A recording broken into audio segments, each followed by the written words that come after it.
Hello friends, welcome back to this channel. लक्ष्य तक आपके साथ स्वागत है आप सभी का अपने चैनल में।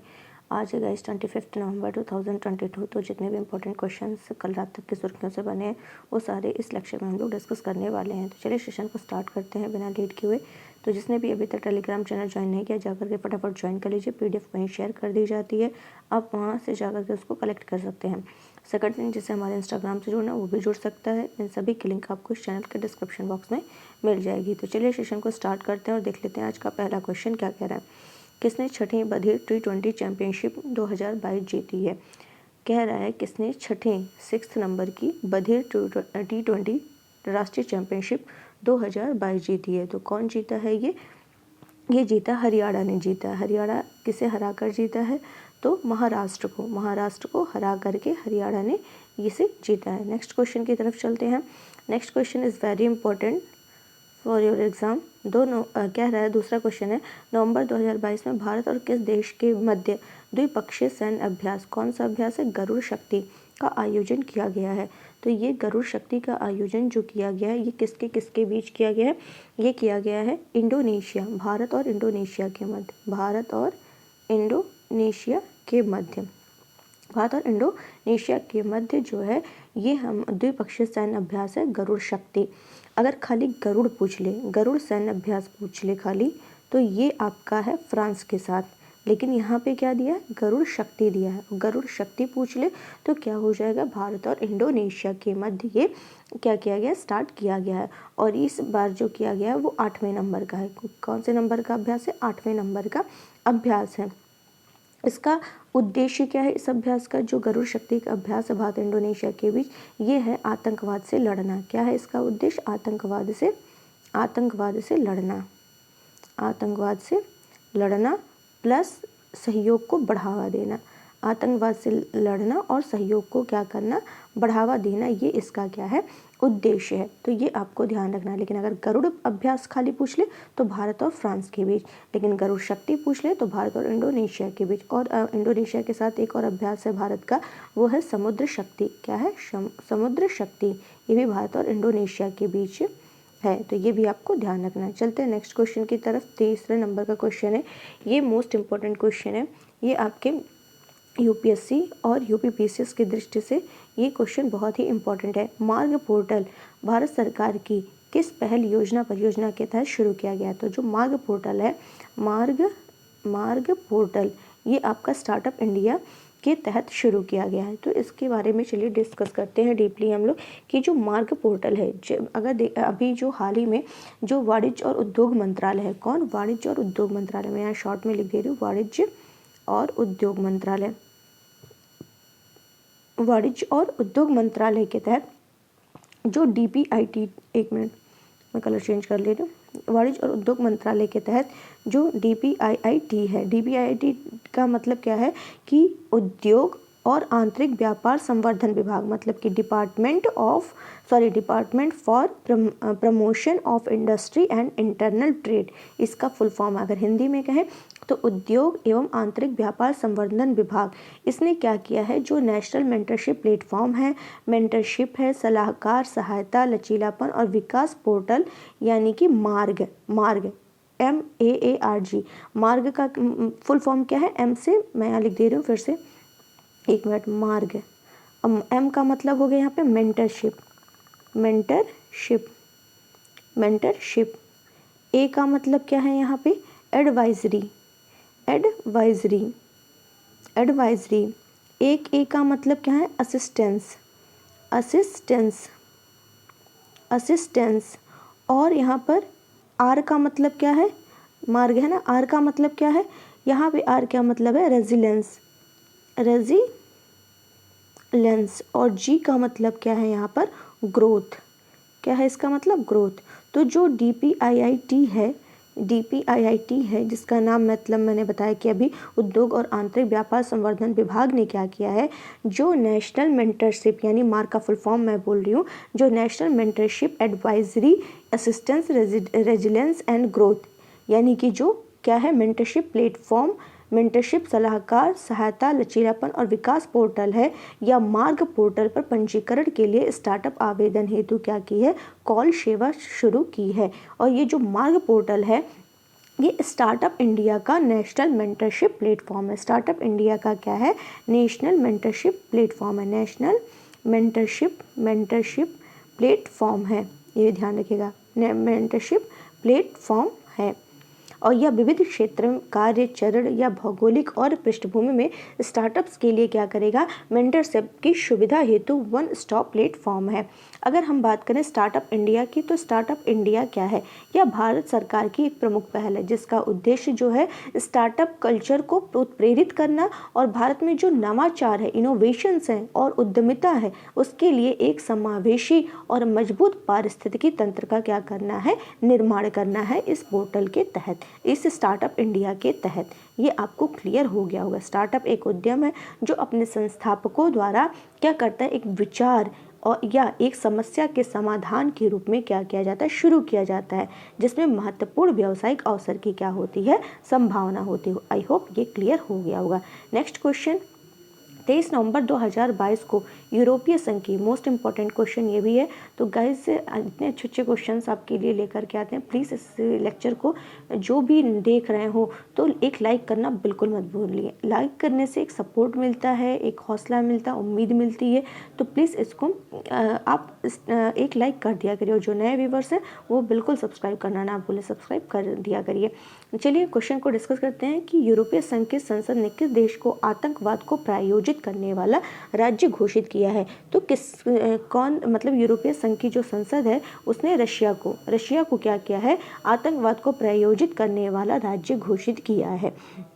यूरोपीय सांसदों ने क्या किया, जो रशिया है उसको आतंकवाद का प्रायोजक देश बताने वाले प्रस्ताव के पक्ष में क्या किया, मतदान किया। और इसके साथ ही वहाँ के जो नेता हैं यूरोपीय संघ के, उन्होंने ये कहा कि जो ऊर्जा का बुनियादी ढांचा है, ऊर्जा के जो बुनियादी ढांचे हैं, हॉस्पिटल्स हैं, अस्पताल हैं, स्कूल्स हैं और आश्रय जैसे कि नागरिक लक्ष्य पर मॉस्को के सैन्य हमले, रशिया के सैन्य हमले के द्वारा अंतर्राष्ट्रीय कानून का क्या करते हैं, उल्लंघन करते हैं। तो इसलिए क्या किया है, यहाँ इस संघ की संसद ने रशिया को क्या किया, आतंकवाद का प्रायोजित करने वाला राज्य घोषित किया है। और संघ ने पहले क्या किया कि इस संघ ने पहले यूक्रेन पर अपने आक्रमण को लेकर रशिया पर बहुत सारे प्रतिबंध लगाए हैं। यूक्रेन की जो राष्ट्रपति हैं व्लादिमीर जेलेंस्की, उन्होंने अमेरिका और अन्य देशों से आग्रह किया है कि वो रशिया को क्या करें, आतंकवाद का प्रायोजक देश घोषित करें, लेकिन अभी अमेरिका ने ऐसा नहीं किया है। ये आपको क्लियर हो गया होगा। चलते हैं नेक्स्ट क्वेश्चन की तरफ। 23 नवंबर 2022 को कहाँ से, मोस्ट इम्पोर्टेंट क्वेश्चन ये भी है आपका, आप इसे भी ध्यान रखना है। तो 23 नवंबर 2022 को कहाँ से अग्नि 3 मिसाइल का सफल परीक्षण किया गया। तो कहाँ से किया गया है, ये DRDO के द्वारा किया जाता है। और जो DRDO करता है वो ओडिशा के APJ अब्दुल कलाम द्वीप से करता है। तो ये जो अग्नि 3 मिसाइल का सफल परीक्षण किया गया है वो कहाँ से किया गया, APJ अब्दुल कलाम द्वीप ओडिशा से किया गया है। अब इससे संबंधित हम लोग कुछ फैक्ट जानते हैं, उसके बाद हम आगे इसको डिस्कस करते हैं। जैसे कि मैं यहाँ लिख रही हूँ इंटरमीडिएट IGBMDP, ठीक है। तो इसका मतलब है integrated guided ballistic missile development programme. क्या कहा मैंने, इंटीग्रेटेड, I से इंटीग्रेटेड, G से गाइडेड, B से बैलिस्टिक, M से मिसाइल, D से डेवलपमेंट, P से प्रोग्राम। इसके तहत इसकी शुरुआत की गई, इस प्रोग्राम की शुरुआत की गई। और इस प्रोग्राम के तहत क्या है, 5 मिसाइल का निर्माण किया गया। इसमें 5 मिसाइलों का निर्माण किया गया और इसकी शुरुआत की गई 1983 में स्टार्ट की गई और 2008-9 तक ये समाप्त किया गया। 2008-9 तक इन 5 मिसाइलों का निर्माण समाप्त हुआ, स्टार्ट करना। और ये किसके नेतृत्व में किया गया था, APJ अब्दुल कलाम जी के नेतृत्व में किया गया था। इतना आपको ध्यान रखना है। ये 5 मिसाइलें जो थी, ये 5 मिसाइलों के नाम जैसे कि पृथ्वी, अग्नि, तीसरा है आपका त्रिशूल, चौथा है नाग और 5वां आपका है आकाश। तो नाग जो है ये एंटी एंटी टैंक मिसाइल है। और पृथ्वी और अग्नि जो है सरफेस टू सरफेस है, सतह से सतह पर मार करने वाली मिसाइल है। तो इतना फैक्ट तो आपको पता चल गया होगा। इस APJ अब्दुल कलाम द्वीप से इसका क्या गया है, अग्नि 3 का परीक्षण किया गया है। और इस अग्नि 3 जो है इसका ये जो भारत ने जो ये intermediate range ballistic missile IRBM अग्नि 3 का जो सफल परीक्षण किया है, इसकी रेंज जो है 3000 किलोमीटर है। इसकी रेंज कितनी है, 3000 किलोमीटर बताई जा रही है। और अग्नि 3 की जो अग्नि 3 मिसाइल की जो गति है, इसकी जो गति है वो मैक 15 बताई जा रही है। कितनी बताई जा रही है, मैक 15 बताई जा रही है, जो 18,522 किलोमीटर प्रति घंटा होती है। यानी अगर प्रति सेकंड इसका हिसाब लगाया जाए तो यह गति 5 से 6 किलोमीटर प्रति सेकंड होती है। इतना आपको क्लियर हो गया होगा। और ये कितना भार उठाने में सक्षम है, 1.5 टन। ये भी आपको क्लियर हो गया होगा। चलते हैं नेक्स्ट क्वेश्चन की तरफ। चर्चा में रहा कडालेकाई परिषद उत्सव। कडालेकाई परिषद उत्सव जो है ये किस राज्य से संबंधित है, तो किस राज्य से संबंधित है, ये है कर्नाटका से संबंधित। किससे संबंधित है, ये कर्नाटका से संबंधित है। ये जो उत्सव है ये कर्नाटका से संबंधित है, जिसका शुरुआत वहाँ के जो CM है विश्वनाथ बोम्मई के द्वारा स्टार्ट किया गई है। और ये मूंगफली से संबंधित उत्सव है। किससे संबंधित है, मूंगफली से संबंधित ये उत्सव है। नेक्स्ट क्वेश्चन है 17 नंबर का क्वेश्चन। कल इसके बारे में थोड़ा सा डिस्कस मैंने किया था, लेकिन आज मैं इसको पूरा क्लियर कर दे रही हूँ। क्या क्वेश्चन है, 1 मिनट इसको डिस्कस कर। इस क्वेश्चन को मैंने 2 दिन पहले या 1-2 दिन पहले मैंने इसको डिस्कस किया था। बस मैं इसको शॉर्ट में डिस्कस करने वाले कि देखे जाने वाले शब्द हैं यहाँ पे जो यूज़ किए गए, टेल स्टारे, अज़टेका, अल रियला, किस संदर्भ में चर्चा में है। तो ये फीफा वर्ल्ड कप यहाँ पे जो यूज़ किया जा रहा है, फीफा वर्ल्ड कप में जो फुटबॉल यूज़ किया जा रहा है उसी में ये शब्द यूज़ किया गया है। टेल स्टारे, अज़टेका, अल रियला उसका नाम है, उसमें जो यूज़ किया जाने वाला फुटबॉल है उसका नाम है। तो ये भी आपको ध्यान रखना है। चलते हैं नेक्स्ट क्वेश्चन की तरफ। 24 नवंबर 2022 को प्रोजेक्ट जो 15BY है उसके दूसरे जहाज को भारतीय नौसेना को सौंप दिया गया है। ठीक है, भारतीय नौसेना को सौंप दिया गया है। इसका नाम क्या है, तो इसका नाम क्या है, मोरमुगाओ है। क्या नाम है इसका, मोरमुगाओ है। अब इसके बारे में हम लोग डीपली डिस्कस करने वाले हैं। कैसे डिस्कस करने वाले हैं, चलिए देख लेते हैं कि ये जो प्रोजेक्ट है, प्रोजेक्ट 15B, ये जो है प्रोजेक्ट, 1 मिनट कहाँ गया, ये है प्रोजेक्ट 15B। प्रोजेक्ट 15B जो है स्टील्थ फ्रिगेट, यहाँ मैं लिख दे रही हूँ स्टील्थ फ्रिगेट, 1 मिनट फिर से लिख दे रही हूँ। ये जो प्रोजेक्ट 15B है ये स्टील्थ गाइडेड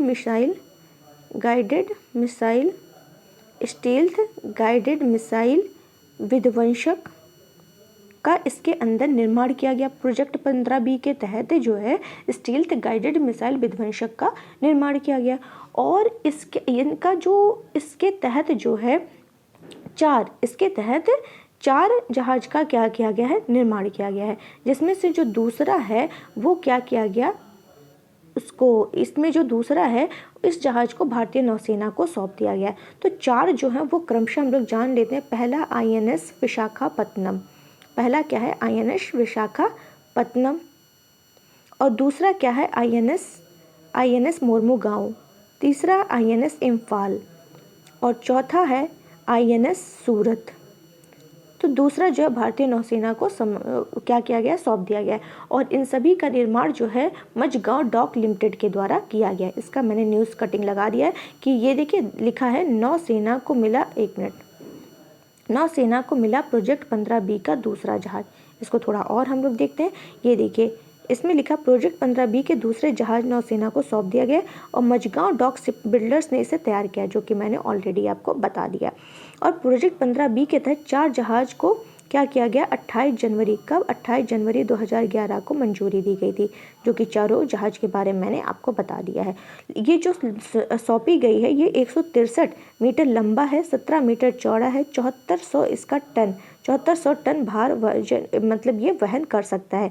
अशस्त्र से लैस होकर यह जहाज अधिकतम 30 नॉट की गति से तैर सकता है। तो इतना आपको ध्यान रखना है।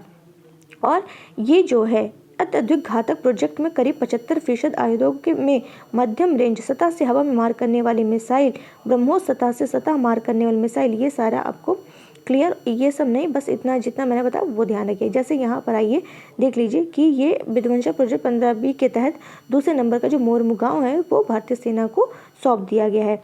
और इस परियोजना की प्रमुख जहाज जो है इस प्रोजेक्ट पिछले दशक के कोलकाता क्लास 15A का अगला स्तर है। और इसके प्रमुख जहाज INS विशाखापत्तनम को भारतीय सेना में पिछले साल 2021 को ही शामिल कर लिया गया था। ये हो गया। और तीसरा देखिए इम्फाल है और चौथा सूरत में तैनात किया गया है। मुर्मुगांव के पोत का आधार जो है जून 2015 में तैयार किया गया है और जहाज 17 सितंबर 2016 में लॉन्च किया गया। तो ये आपको ध्यान। और project 15B stealth guided missile विध्वंसक के अंतर्गत दूसरा जहाज वायु, क्या लिखा है यहाँ पे, एक मिनट, वायु वारा 705 इसका नाम रखा गया है, वायु वारा 705। ये भी आपको लाइन ध्यान रखना है। ये मोरमुगांव नौसेना को सौंपा गया है। तो ये आपको क्लियर हो गया होगा। चलते हैं नेक्स्ट क्वेश्चन की तरफ। हाल ही में किस अंतरिक्ष एजेंसी ने दुनिया के पहले पेरेस्ट्रोनॉट के नाम की घोषणा की है? पेरेस्ट्रोनॉट की घोषणा की है। हाल ही में किस अंतरिक्ष एजेंसी ने दुनिया के पहले पेरेस्ट्रोनॉट के नाम की घोषणा की है? वो है ESA यानी कि यूरोपियन स्पेस एजेंसी ने क्या किया है, इसके नाम की घोषणा की है। नेक्स्ट क्वेश्चन है, क्या कह रहा है कि 23 से 15 नवंबर 2022 तक कहाँ पर हिंद प्रशांत क्षेत्रीय वार्ता 2022 आयोजित की जा रही है? तो कहाँ की जा रही है? ये की जा रही है नई दिल्ली में की जा रही है। कहाँ की जा रही है? नई दिल्ली में की जा रही है। किसके द्वारा की जा रही है? भारतीय नौसेना के द्वारा इसका आयोजन किया गया। भारतीय नेवी के द्वारा इसका आयोजन किया जा रहा है। और ये नई दिल्ली में किया जा रहा है। कब से कब तक? 23 से 25 नवंबर तक इसका आयोजन किया जाएगा। और इसमें किस लिए आयोजन किया जा रहा है? तो जो भारतीय नौसेना है इसका क्षेत्रीय रणनीतिक वार्ता करने हेतु इसका आयोजन किया जा रहा है। चलिए कल का हम लोग फटाफट रिवीजन करते हैं। किसे JCB साहित्य पुरस्कार 2022 से सम्मानित किया गया है? खालिद जावेद को। 2022-23 सत्र के लिए global partnership on artificial intelligence की अध्यक्षता कौन कर रहा है? इंडिया कर रहा है। कौन से जूनोटिक रोग हैं? स्वाइन फ्लू है, साल्मोनेलोसिस है, ब्रूसिलोसिस है, येलो फीवर है। अफ्रीकी स्वाइन फीवर नहीं है। मत्स्य दिवस प्रतिवर्ष 21 नवंबर को मनाया जाता है। किस देश ने नई अंतर महाद्वीपीय बैलिस्टिक मिसाइल वासुंग 17 का परीक्षण किया? उत्तर कोरिया ने किया है। किस राज्य ने भारत का पहला हाथी मृत्यु लेखा परीक्षण ढांचा पेश किया? तमिलनाडु। PM किसान योजना के बारे में बताना है कौन सा कथन गलत है? तो यहाँ पे दूसरा और तीसरा गलत है, पहला सही है। नेक्स्ट क्वेश्चन है, भारतीय सेना ने कहां पर एक एकीकृत अग्निशक्ति अभ्यास शत्रुनाश का आयोजन किया? श्रीगंगानगर, राजस्थान। घर वेब पोर्टल लॉन्च किया? राष्ट्रीय बाल अधिकार संरक्षण आयोग। किसने KVIC के मुख्य कार्यकारी अधिकारी का पदभार संभाला? विनीत कुमार। राष्ट्रीय आत्महत्या रोकथाम रणनीति की घोषणा की है जिसमें जो मनसुख मंडाविया स्वास्थ्य मंत्रालय के द्वारा 2030 तक आत्महत्या से मृत्यु के मामले में 10% कमी लाने की प्रतिबद्धता इन्होंने व्यक्त की है। यूपी के मुख्यमंत्री योगी आदित्यनाथ ने यूनेस्को भारत अफ्रीका हैकथॉन 2022 का ग्रेटर नोएडा में उद्घाटन किया है। प्रजनन दर का सटीक वर्णन क्या करता है? यह प्रजनन काल की पूरी अवधि के दौरान प्रति महिला पैदा होने वाले बच्चों की औसत संख्या से संबंधित है। लाचित दिवस कब मनाया जाता है? 24 नवंबर को मनाया जाता है। किस भारतीय को UN के सर्वोच्च पर्यावरण पुरस्कार चैंपियंस ऑफ द अर्थ से सम्मानित किया गया है? पूर्णिमा देवी वर्मन को किया गया है। अरिट्टापट्टी जैव विविधता विरासत स्थल घोषित करते हुए एक अधिसूचना जारी की? तमिलनाडु का पहला है, भारत का 35वां है। नेक्स्ट क्वेश्चन, किसने 72वीं इंटर सर्विसेज वॉलीबॉल चैंपियनशिप 2022 जीती? आर्मी रेड आर्मी ग्रीन को हरा करके। देश में 10वां भारतीय फिल्म महोत्सव दक्षिण कोरिया में आयोजित किया गया है। कामेंग जल विद्युत परियोजना को राष्ट्र को समर्पित किया गया है या अरुणाचल प्रदेश से संबंधित है? भारत और किस देश की नौसेना के बीच नसीम अल बह 2022 द्विपक्षीय अभ्यास शुरू हुआ? ओमान। तो चलिए आज के लिए बस इतना ही रखते हैं। उम्मीद है आपको लेक्चर पसंद आएगा, तो इसको प्लीज़ ज़्यादा से ज़्यादा लाइक करिए, शेयर करें, सब्सक्राइब करना बिल्कुल मत भूलिए। तो आज के लिए बस इतना ही रखते हैं, कल फिर मिलते हैं। Thank you so much.